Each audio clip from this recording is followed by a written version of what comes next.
তুমি নাকি কাজ করো না? আরে আমি লোকে কাজ করি না, তোমার সংসার চলে গেছে। চল দিন আইলটা কুকি আছে। চলো আমার আজকে ভুইটা আছে কাজ করি। আছে ভাই ভাই খালি আজকে কাজ করবাই তো? কাজ করে আজকে ভাইরাল হয়ে যাবো। এটা সেটা দিয়ে মনে আছে। আরে আমার বিয়ে আছে, মেয়ের বাপ আছে আমার দেখতে, লোকে বলে যে আমি কাজ করি না। এত এই এই ভুই আছে করে কিটা? এই ভুই কি হ্যাঁ, তোমার? এই ভুই ওই পুরো সব আমার ভুই। হ্যাঁ, আর চলো। আমি কাজ কুপিয়ে দফারবা করে দাও। হ্যাঁ কি দফারবা করে দিবা আজকে? হ্যাঁ আইল কুপাইতে হবে এখন। খুব করে আজ কুপাবা, তাই তো? তা কি ধান লাগাবা? জিং ধান। এ কি আমাদের নতুন কাকি আসা উপলক্ষে ধান লাগানো হবে নাকি? কি পাচ্ছ কোথায়? না, এই কাজ করা দেখলি তো তোমার পাবলিসিটি হয়ে যাবে না, তখন তো কাকি চলে আসবে না।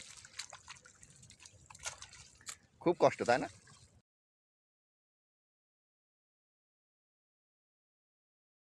আসসালামু আলাইকুম গাইস, সবাই কেমন আছেন? এই যে আমি আর আমার কাকু, আমরা এখন ধানের মাঠে কাজ করতেছি। কাকু একটু তাকাও। হ্যাঁ, আমরা কি করছি? এই যে ভুই কুপাচ্ছি। কি হবে এই হইতে? ধান চাষ করা হবে। ধান চাষ করা হবে, তাই তো? হ্যাঁ, এ তো প্রচুর কাদা, তাই না? কাদা মানে সেই কাদা। এই কাজ করা কি শুধু লোক দেখানোর জন্য না বিয়ে করার জন্য? বিয়ে করার জন্য।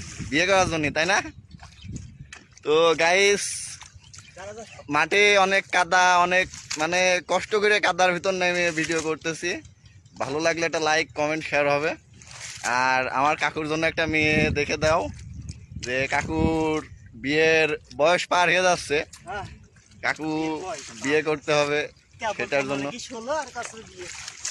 15 কি 16 বিয়ের বয়স হয়ে যাচ্ছে।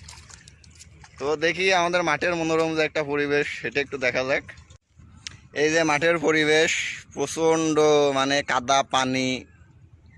তো এখন মানে বৃষ্টি মৌসুম, তার জন্য পানি। তো এই বৃষ্টির মৌসুমে কিন্তু কৃষকদের জন্য অনেক ভালো হয়, যে তাদের এখন ওই যে ধান চাষের একটা সময়, ধান চাষ করার জন্য। দেখতে পাচ্ছেন এই মাঠটা অনেক বড়, অনেক বড়। এটা আমাদের বলরামপুর গ্রামের অনেক বড় একটা মাঠ, যা আমাদের পূর্বপুরুষের থেকে এই মাঠটা দেখে আসতেছি আর কি। তবে মেঘলা একটা পরিবেশ, মানে কৃষকের ভিতর কাজ করেও মানে খুবই একটা স্বস্তি বোধ করতেছে।